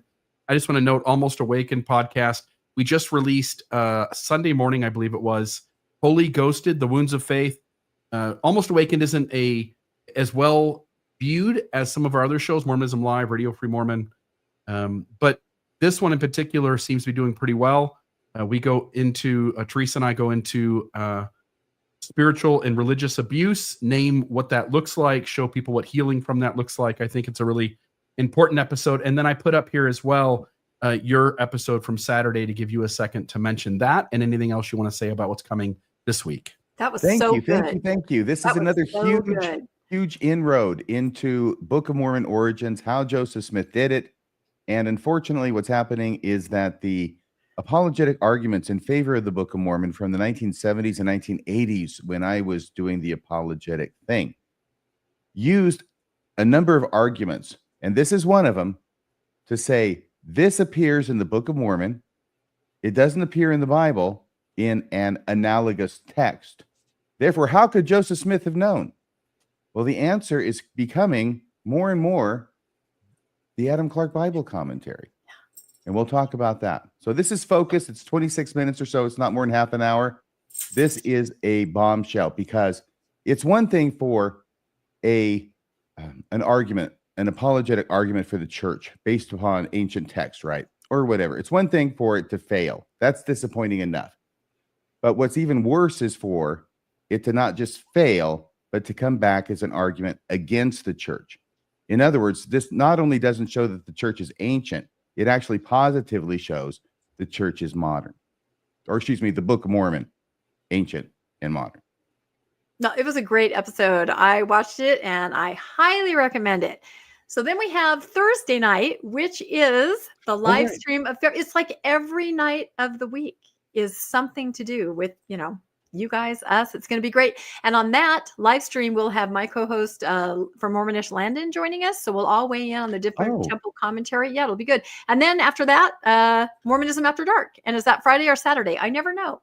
It's Friday. Friday, 8 p.m. You know, the three of us, I think we're kind of like Tom Sawyer, Huckleberry Finn, and Becky Thatcher. Becky, there you go. That fits. So when Landon joins us, who is he? Aunt Polly? Engine Joe. Well, there we go. Maybe. He does have a pocket knife. Yeah. She just went off the reservation, didn't she, Bill? Yeah. Now you're going to have to make a donation. No, I said engine. See, you don't understand. For the last 20 years, have run a youth theater program, and I rewrite, classics to accommodate our group. And I did Tom Sawyer. And of course, I knew the themes and the tones that would not be appropriate for elementary school. So I changed it to Engine Joe, an evil railroad mogul with his railroad renegades. And that was the play. There wasn't a murder like in real Tom Sawyer. There was somebody stole some cash out of a lockbox. So I said Engine, E-N-G-I-N-E, Joe. So there you go. Very good. Or either Casey Jones or That's Brakeman right. Bill. That or Brakemanville. That's exactly it. So, and then you said Saturday night for Mormon? No, Friday The night. Boxcar Willie. Friday night. Boxcar Willie. Is Mormonism After Dark always on Friday night? Do I get this wrong? There are an exception once in a Okay. great while, but Okay. generally speaking, Friday Generally. at 8 p.m. Okay. Mostly the exceptions are due to me. So why RFM? I have no life. I feel like we should put out a calendar. Honestly, it's every night of the week. This show is my life. Maybe folks should just stay on our channel all through the week and leave those other guys alone. Yeah. Pretty soon we'll have 24/7 podcasting on this channel. We should do I that. think we could do it. We should have a telethon. We'll do it. Like your conference telethon. That was amazing. All right, everybody. Too much fun on the Mormon Newscast. We hope everybody stuck with us and enjoyed it. And like to thank RFM and Bill for co-hosting. This has been wonderful. And we will see you on all those episodes we just described. And then once again, the following Monday for another episode of the Mormon Newscast. Bye, everybody. Bye-bye. That's a wrap for this week's edition of the Mormon Newscast. We appreciate you tuning in and sharing this time with us. Keep the conversation going and stay informed on all things Mormonism. Until next week, wishing you peace and joy. See you next Monday at 6 p.m. for next week's Mormon Newscast